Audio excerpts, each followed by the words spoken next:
नमस्कार, स्वागत है आप सभी का एचआर हिंदी क्लासेज में। आज हम वात्सल्य सम्राट कवि सूरदास के विस्तृत जीवन परिचय का अध्ययन करेंगे। ये केवल बोर्ड कक्षाओं के लिए ही नहीं अपितु कम्पिटिटिव एग्जाम के लिए भी काफ़ी महत्वपूर्ण हैं, इसलिए वीडियो पूरा देखें।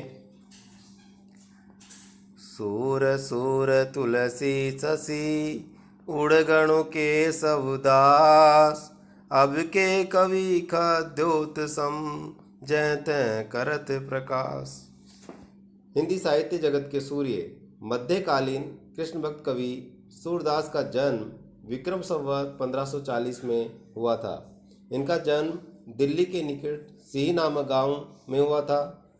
कुछ विद्वान इनका जन्म आगरा और मथुरा के बीच रुनकता गांव को मानते हैं। इनके पिता का नाम रामदास बताया जाता है।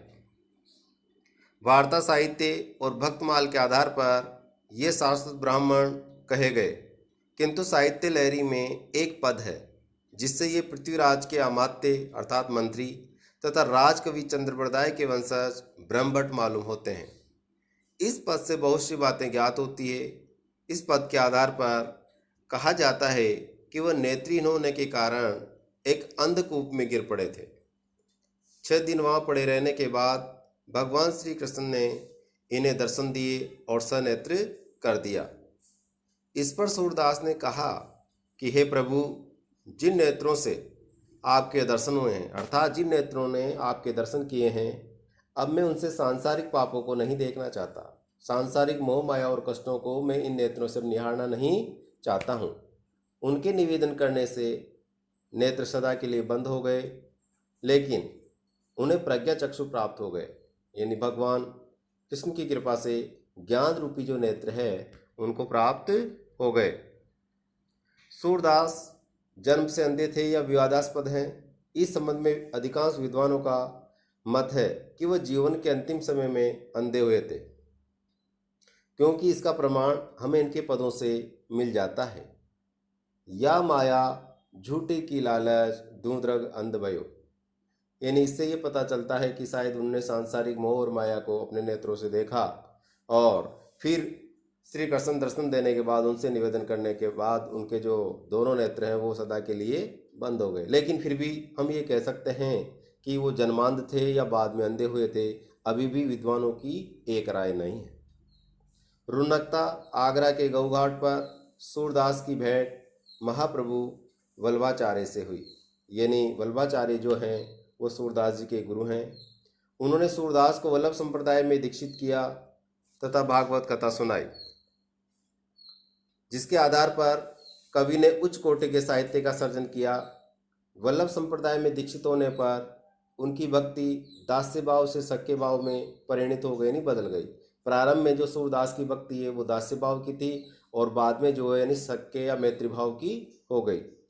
सूरदास ने ब्रजभाषा में श्री कृष्ण की लीलाओं का सुंदर चित्रण किया है। वे भक्ति, श्रृंगार एवं वात्सल्य के अनुपम कवि हैं, बेजोड़ हैं। सूरदास ने श्री कृष्ण के बाल रूप का जितना मनमोहक वर्णन किया है शायद उतना किसी और ने नहीं किया। सूरदास वात्सल्य रस के सम्राट कहलाते हैं, यानी श्री कृष्ण की बाल लीलाओं का जितना मनमोहक वर्णन सूरदास ने किया है शायद किसी और ने नहीं किया है। गुठन चलत रेणु तनु मंडित मुकुदधि लेप किए, इस प्रकार के बहुत सारे वर्णन उनको देखने को मिलता है। सूरदास अष्टछाप के प्रमुख कवि हैं। सूरदास की प्रमुख रचनाएं निम्नानुसार हैं। सूरसागर, सूरसागर जो है श्रीमद् भागवत पर आधारित कृष्ण काव्य का उत्कृष्ट ग्रंथ माना जाता है। सूरसरावली ज्ञान वैराग्य एवं भक्ति का इसमें वर्णन है।